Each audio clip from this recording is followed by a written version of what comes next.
As the cold wind howled outside Dragonstone, Varys stood beside the fire, the ink still drying on the parchment that would seal his fate. But what if, in that moment, he had chosen differently? What if the Master of Whisperers had stayed loyal to Daenerys Targaryen, not out of fear but from conviction, belief in her claim, and faith in the woman who had survived fire and built herself a queen from ashes? Had he burned the letters instead of sending them, had he not whispered to Jon Snow or plotted with Tyrion, then the fate of Westeros might have turned on a different wheel entirely. Daenerys, already burdened with grief, doubt, and betrayal, would have found in Varys not another dagger in her back, but a silent strength. On the morning the bells tolled across King's Landing, the Dragon Queen would still have soared above the Red Keep, Drogon's shadow stretched like a claw over the city, but her mind would have been less clouded, not poisoned by the knowledge that even her closest advisors no longer believed in her. The voices whispering madness in her ears would have been fewer. Varys, standing firmly beside her, might have offered the calming counsel she sorely lacked. "Let them see your mercy," he might have said before she mounted Drogon. "Let them remember that Daenerys Stormborn is not the tyrant her father was." The battle would still rage. Grey Worm, driven by vengeance for Missandei, would press the Unsullied forward. Jon Snow, caught between loyalty and revulsion, would try to rein in the Northmen, but without the trigger of betrayal and isolation, Daenerys might have listened to reason. She may have chosen to accept the surrender when the bells rang, to hold Drogon in check, and if the fire never came, if King's Landing was spared its inferno, the people might have seen her as the liberator she long claimed to be. Varys would have stood on the ashes of Cersei's rule, not as a traitor, but as a trusted hand, helping her forge a new realm, one that blended justice with fear, but was not ruled by either. Tyrion would not have faced her wrath. He might still have been imprisoned for freeing Jaime, but perhaps mercy would have come more easily to a queen who had not been betrayed. Jon Snow, torn and unsure, would not have watched innocent lives burn. He would have remained at her side, guilt no longer gnawing at him. Cersei and Jaime Lannister still would have died in the ruins of the Red Keep. But their deaths would not be the focus of history. It would be the image of Daenerys landing among the rubble, extending her hand to the frightened citizens that would linger. A dragon queen not of fire and blood, but of change. Of course, power always leaves questions in its wake. Sansa, ever watchful in the north, would grow wary of her cousin's allegiance to the Dragon Queen. Arya, the ghost of death, might still feel unease in her presence, but Varys, playing his role as the spider, could have worked behind the scenes to build bridges, not webs of war. One moment changed everything. One choice to remain loyal rather than betray would have rewritten history.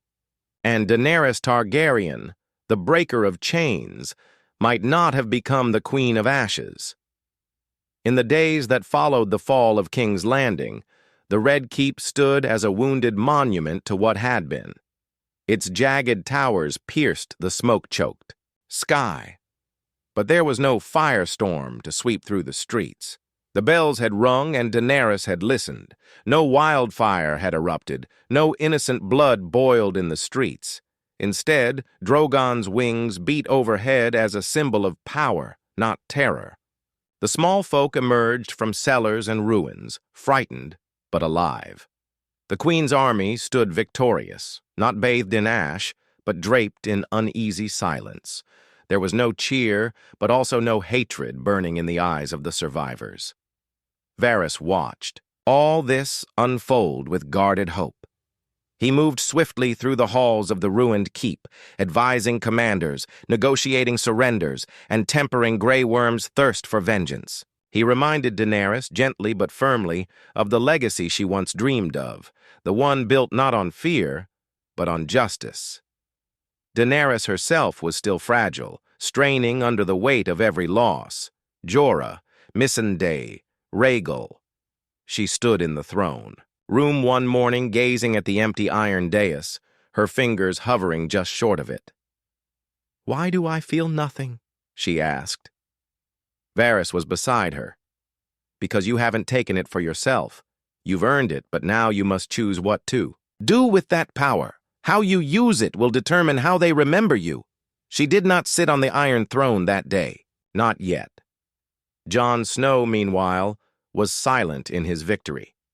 He walked through the wounded city with ghost-like steps, unable to forget what might have happened.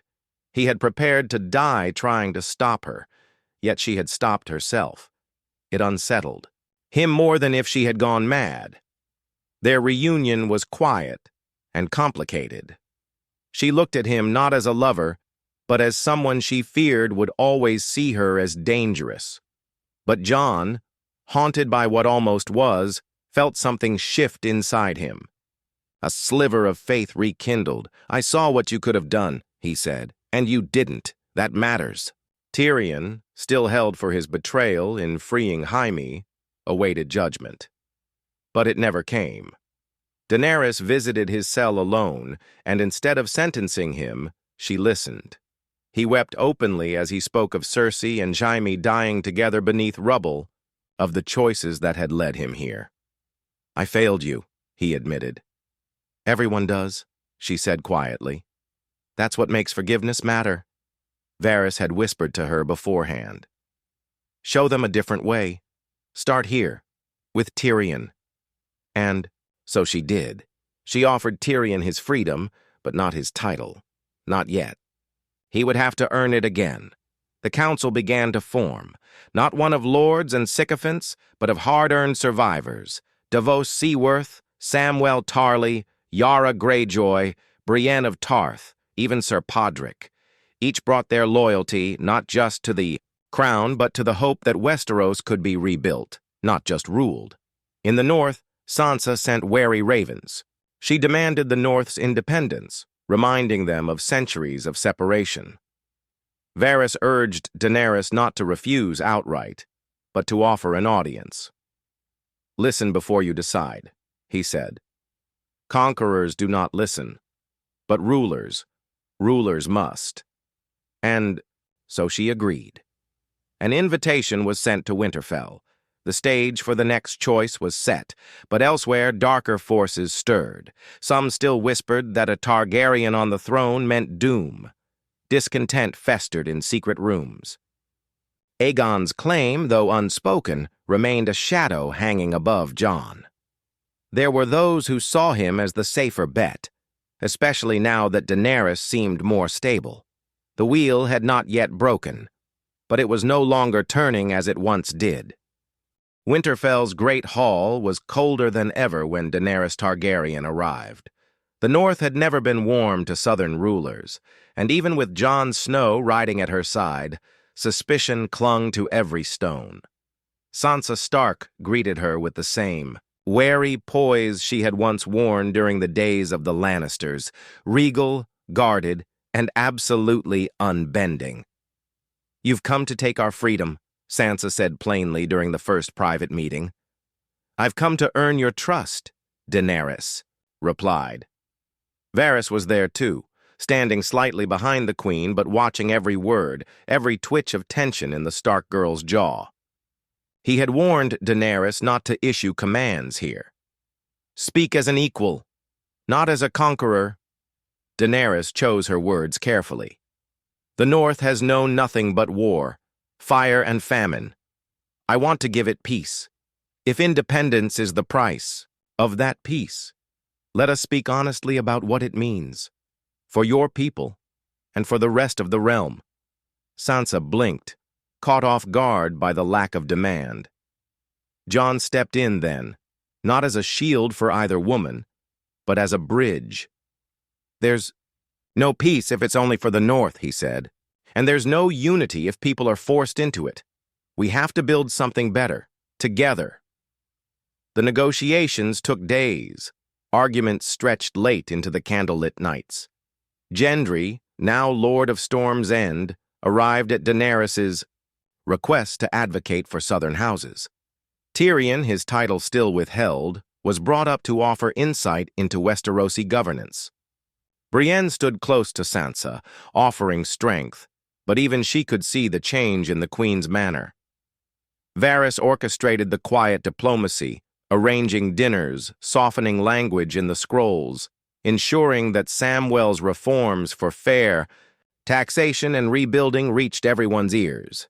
And in time, something began to shift. An agreement emerged, not full independence, but regional autonomy within a new Great Council system.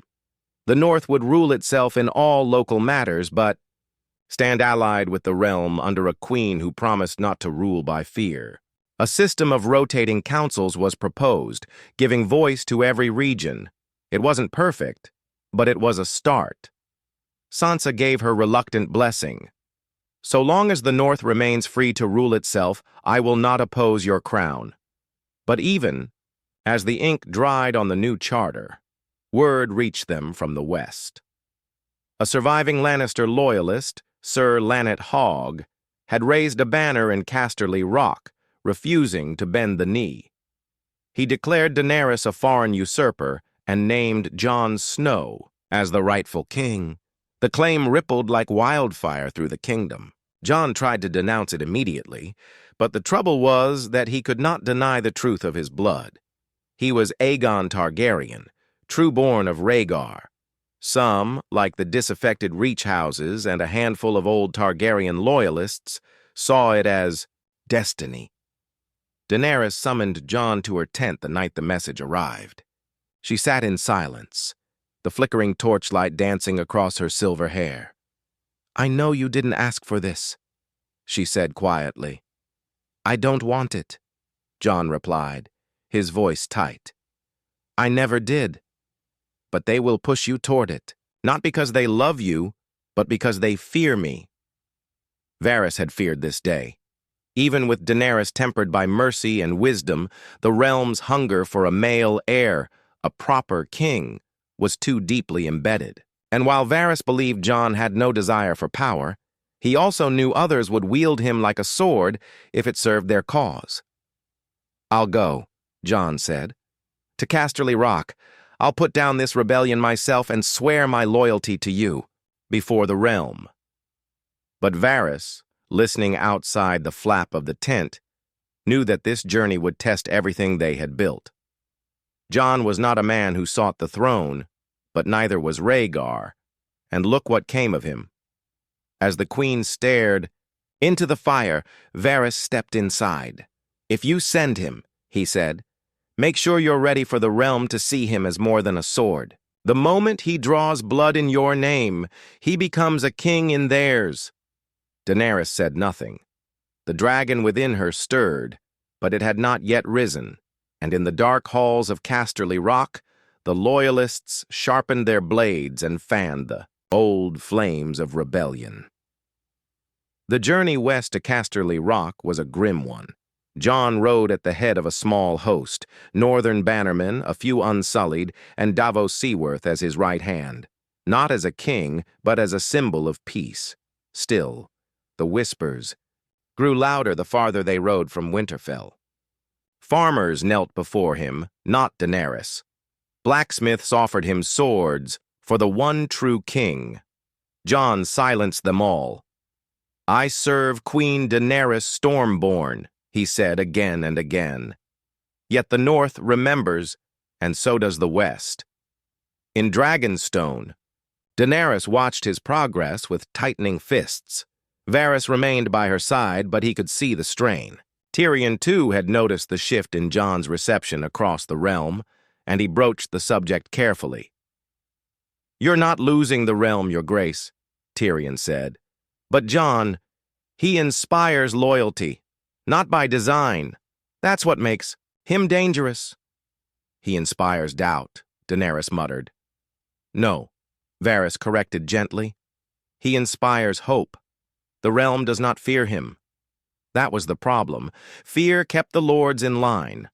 Hope made them bold. Meanwhile, Jon's host reached the golden hills of the Westerlands, where smoke billowed on the horizon. Casterly Rock had fallen into chaos. The Lannister loyalists had seized nearby villages, executing those who supported the Queen. When Jon's banner approached, Sir Lynette Hogg sent out a single message. Aegon Targaryen is the only trueborn heir. Let him take what is his. Jon did not respond. He sent Davos under a white banner, offering peace and pardon. It was rejected with arrows. The siege began. Jon fought with the fury of a Stark and the fire of a Targaryen, though he never used the name. He led charges, rescued children from burning homes, and ordered his men to take prisoners rather than slaughter. Within 5 days, Casterly Rock was taken. Sir Lannet was killed in the final push, cut down not by Jon, but by Gendry Baratheon, whose father had once seized the throne from fire and blood. As Jon stood over the ramparts, victorious but bloodied, the people below began to chant. "Aegon! Aegon! King of the 7 kingdoms!" He shouted back, "I am no king!" But it was already too late. News of the victory and the chants reached Dragonstone within days. Daenerys stood on the battlements when the Raven arrived. She read the message in silence. Her expression was blank. Varys approached her quietly. "You knew this might happen," he said. "He didn't ask for it," she replied, almost as if convincing herself. "But others will," Varys warned. "They will paint him in legend. They will say he showed restraint, honor, even mercy.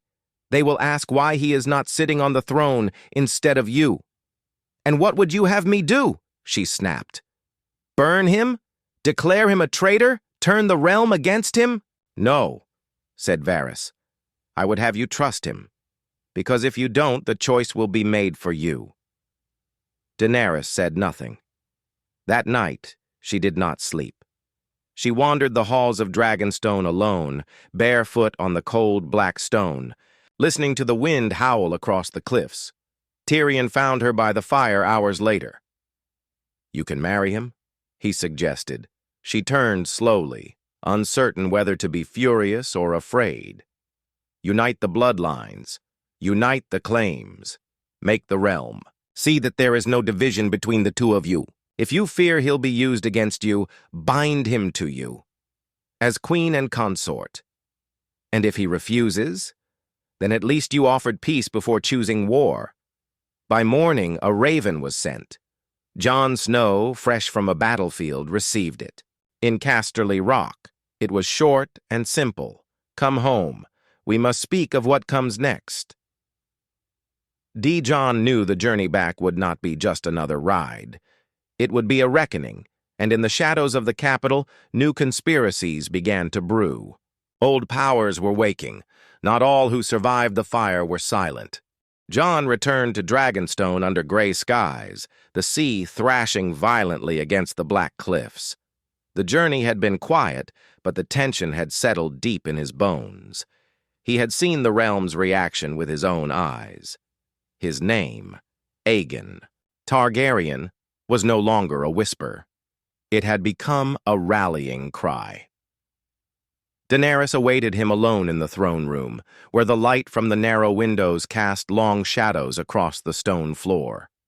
She stood at the foot of the empty throne, not on it.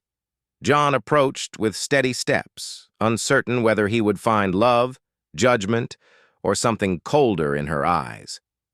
"You called me home," he said, breaking the silence. "You're not my subject," she replied. "You're my equal, or so they say." He looked down, sighing. "I never wanted a crown, and yet the people offer you one." Jon stepped closer. "What they offer means nothing to me. What you choose to do about it, that's what matters." There was a long pause. Then Daenerys asked, "Do you love me, Jon?" He looked into her eyes. There was fire there, but not madness. Not yet. Just hurt. Wounded trust. "I did," he said. "And maybe I still do. But I know this. If we rule, we do it together. No secrets, no games. If you want my loyalty, you already have it. But if you doubt me, if you see me as a threat, then this can't work." Varys stood behind the pillars, listening. He had advised her to seek unity, but he also knew the danger. If either of them faltered, the realm would. "Not wait patiently." Daenerys looked at Jon for a long moment, then slowly extended her hand. "Then let them see us as one, fire and ice, dragon and wolf." Jon nodded. It was not a proposal of love, but of alliance. A necessary one. Whispers of their union began to spread within days. Rumors reached Winterfell, where Sansa grimaced at the news. This only strengthens their claim. Now they'll rule together. And what becomes of the North then? Arya was less concerned. They're still just people. People make mistakes, but others were not so forgiving. In the Riverlands, House Tully's remnants refused to recognize any Targaryen alliance. In the Reach, House Hightower had begun to stir once more, backing a boy claimant said to be descended from the Blackfyre line, a false hope, but one wrapped in ancient prophecy. Worse still, in the ruins of Old Valyria, a red priestess named Daenerys of Lys had declared that Azor Ahai had not yet risen, that both Jon and Daenerys were pretenders, and the true flame of destiny would be born from the ashes of betrayal. Her message spread among the fanatical followers of R'hllor, some of whom had infiltrated Westeros through the eastern ports. Tyrion, once again restored as Hand of the Queen, came to Daenerys with troubling reports. Unrest is brewing, not war, yet, but rebellion in thought. The more you rule together, the more others will whisper about the end of your rule. Daenerys exhaled deeply. So the wheel begins to turn again. Varys stepped forward. Then it's time to break it. Truly, the old lords cannot be trusted to build a new world. We must look beyond them, raise the common folk, give them voice. Tyrion frowned. A peasant council won't sit well with the nobles. Then let the nobles fall, Daenerys said. The queen called for a grand summit, a gathering of all lords and ladies, great and small, to be held in King's Landing, which was still being rebuilt stone by stone. She would announce a new system of governance, one where the people, not just the highborn, would hold sway. Jon supported her, though warily. "Change comes at a price," he warned. "And it's a price I intend to pay," she answered. But in the alleys of Flea Bottom, in the ruins of Cersei's broken kingdom, a new player emerged. A boy with silver hair, barely 10, with the Valyrian features of House Targaryen, smuggled from Essos, protected by sellswords, raised by those who claimed he was Aegon VI, son of Rhaegar and Elia Martell. The realm was about to be torn again, not by war, but by belief. The Raven arrived in the dead of night, cold, rain-drenched, its claws scraped against the stone window ledge of the Queen's solar in Dragonstone. Varys opened the scroll himself, drying the ink with a flick of his sleeve. His eyes scanned the words, and for the first time in many moons he said nothing. He handed it to Daenerys without a word. She read it once, then again. Her hand tightened around the parchment until it crumpled. Aegon Targaryen lives, the son of Rhaegar and Elia, the true-born heir, hidden across the narrow sea, raised by loyalists. He has returned. She dropped the scroll into the fire. In the halls of Dragonstone, Jon stood in silent shock as the news spread. He had come to terms with his own bloodline slowly, reluctantly. Now another had appeared, a boy raised on stories of dragons and thrones. And worse, this Aegon had the support of key houses, Tarlys in secret rebellion, the Hightowers wavering, and even some Dornish lords who saw in him the martyred memory of Elia Martell. "Is it true?" Jon asked Varys later that day. "The boy exists," the spider said. Whether he is who they say he is, that remains uncertain. But truth and power rarely walk hand in hand. It is belief that matters. And enough people are ready to believe in him. Daenerys called her council to the war room. Tyrion, Varys, Missandei, Jon, Grey Worm, Samwell, all stood around the table shaped like Westeros. "We've been here before," she said, her voice cold. "A false king, claiming the Targaryen name." Tyrion cleared his throat. "The boy is young, 10, maybe 11. No military mind. But the people, they're already calling him the true dragon, and his backers are clever. They'll use his youth as a symbol, a king unmarred by war." Jon said nothing. Samwell spoke carefully.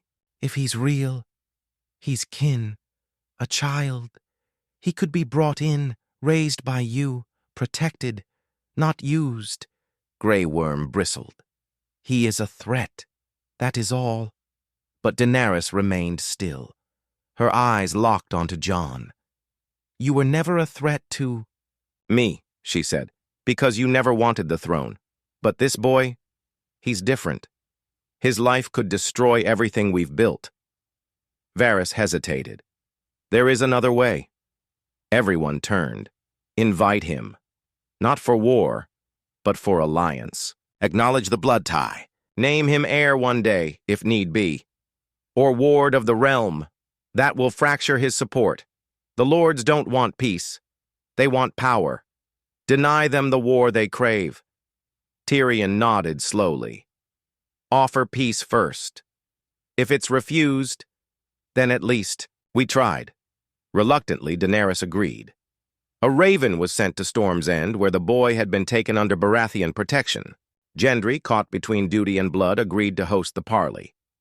When the boy arrived, he did not come alone. Beside him was a red priestess, Daenerys of Lys.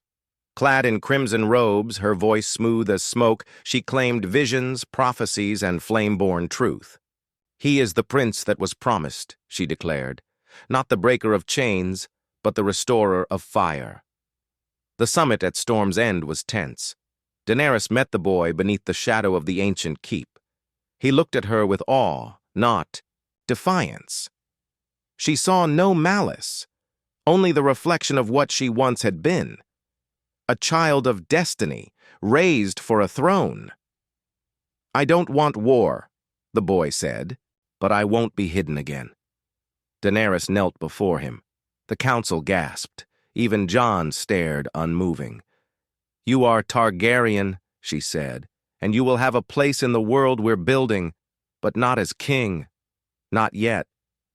The offer was made. Wardship under Daenerys and Jon, a royal education, and a seat on the future Great Council. But Daenerys of Lys intervened. "The fire does not kneel. He is chosen. You are a shadow of what was meant to be." Daenerys stood. "Then you choose war." The meeting ended with no agreement. Daenerys departed that night, the boy taken with her, spirited toward Dorne under heavy guard. The Dornish princes had not declared, but their silence was warning enough. Back in Dragonstone, Varys watched the sea churn beneath the cliffs. "A child's blood or a kingdom's peace," he whispered. "The choice has returned." Daenerys stood behind him, her voice like a whisper of flame. "No more children will burn." But deep inside her, the dragon stirred. The skies over Westeros darkened as old banners were raised again, some golden, some red, some black.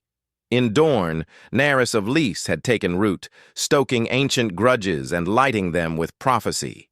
She claimed the boy Aegon as the true son of Elia Martell, rightful heir to Rhaegar's dream and the Iron Throne.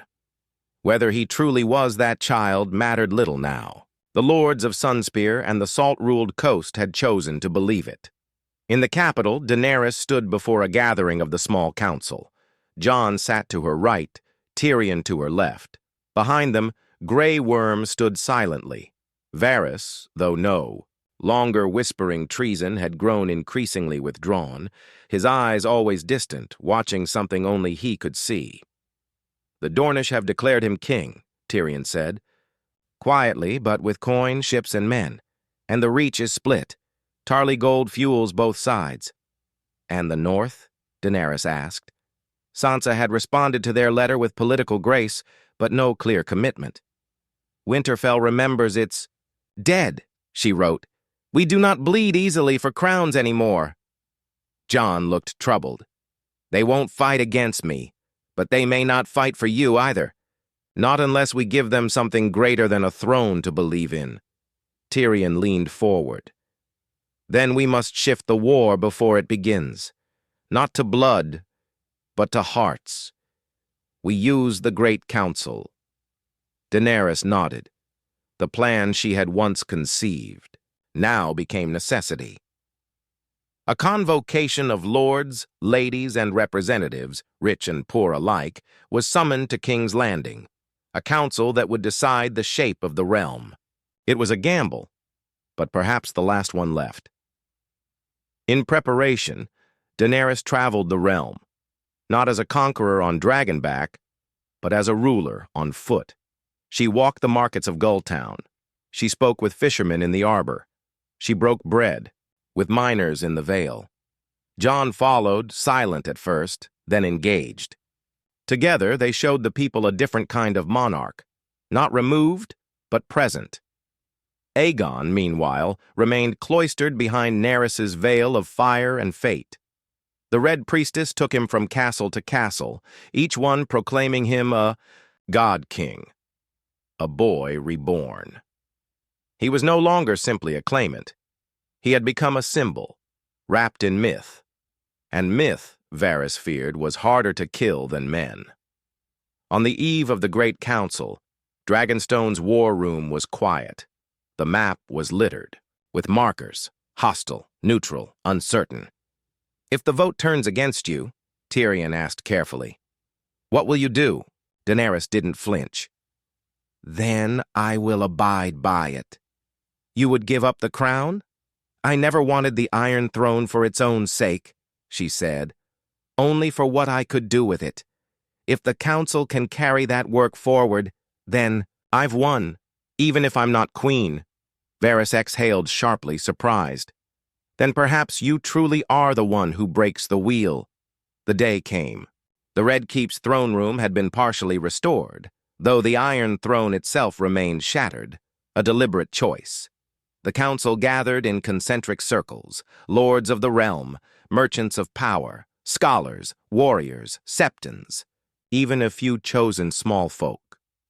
Daenerys stood before them, with Jon beside her. "I do not ask for loyalty," she said. "I ask for vision, for a realm that does not answer to fire or fear. Let this council choose its leader, not based on blood or birth, but on the world we must build." Then Daenerys entered. Draped in scarlet, she held the boy's hand like a relic.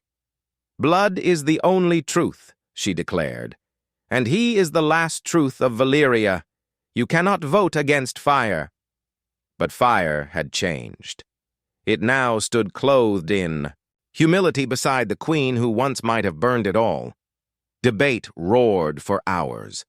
Lords shouted, priests warned, scribes scratched feverishly. When silence finally fell, the votes were cast. Aegon received many, mostly from Dorne, the Reach, scattered river lords.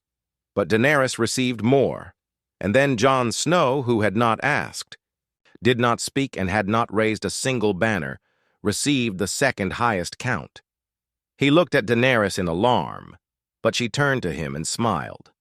Not with jealousy, but relief. "I name Jon Snow my heir," she said clearly. "Should I fall, the realm will not fall with me." And for the first time in living memory, the people in the hall did not kneel. They stood, not for one ruler, but for the world they had chosen to build. But as the council dispersed, as hope kindled in 100 hearts, a single letter slipped quietly from a maester's hand into the wrong one. A letter bearing the true lineage of Jon Snow. and in the wrong. Hands, truth could still burn. The council had chosen peace. The queen had been crowned not on a throne of swords, but by the will of the realm. Daenerys Stormborn, queen of the realm by vote, not conquest. The broken wheel had finally slowed, but it had not stopped. In the damp corridors beneath the Red Keep, a pair of hands gripped a parchment with trembling fingers. The seal was already broken, the wax still warm. The contents were clear. Jon Snow, born Aegon Targaryen, son of Rhaegar and Lyanna. A legitimate heir, trueborn, first in line before even Daenerys.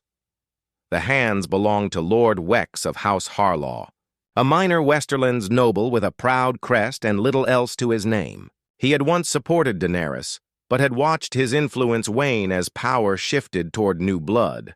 Scholars, merchants, even low-born advisors. Now he saw a path back to relevance, not through war, but through truth. And truth could be its own kind of fire.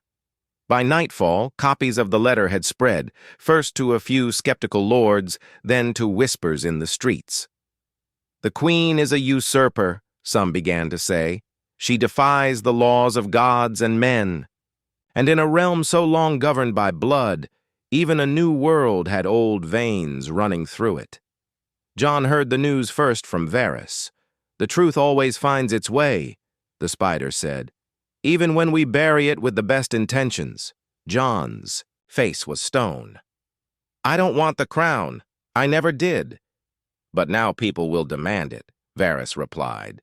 "And if you do nothing, it may tear apart everything Daenerys has tried to build." Daenerys herself stood quiet when he came to her chambers. She held the letter in her hand, not trembling, not angry, simply tired. "You said you didn't want it," she said. "I still don't," Jon answered. "Then swear it." "Not just to me, to the realm, publicly. Let the people hear it from your own lips. End this now." But Jon hesitated. Not because he desired the crown, but because part of him feared what a public denial would cost. Would it appear weak, dishonest? Would some call it submission? He turned to Tyrion, who urged caution. "There's strength in stepping aside," Tyrion said. "But only if the people see it as a choice, not fear. Tell them why. Make them understand." So Jon stood before the city, on the balcony overlooking the new plaza, where the shattered throne had once cast its long shadow. He spoke simply, directly. "I am Aegon Targaryen by birth, but I am Jon Snow by choice." I bent the knee to Daenerys, Stormborn not because I had no claim, but because I saw the kind of world she would build, and I will follow her still, not as king, but as brother, shield, and sword. The crowd was quiet. Some cheered, some muttered, but the realm, for now, did not rise in revolt. The fires stayed banked. But Daenerys of Lys was not silent. That night, from her camp near Sunspear, she declared Jon's speech the weak cry of a broken flame. She claimed it as proof he had been forced into submission, and in doing so, she rallied new zealots to her cause. The faith of R'hllor was spreading, not by war, but by belief. A holy war was now blooming beneath the soil. Varys, ever the shadow among stones, met Daenerys and Jon one final time. "You have one chance," he said. "Let the people help you govern, truly. Give them stake in the peace, not just obedience. Make them feel they've built this world, not that they live beneath it." Daenerys nodded.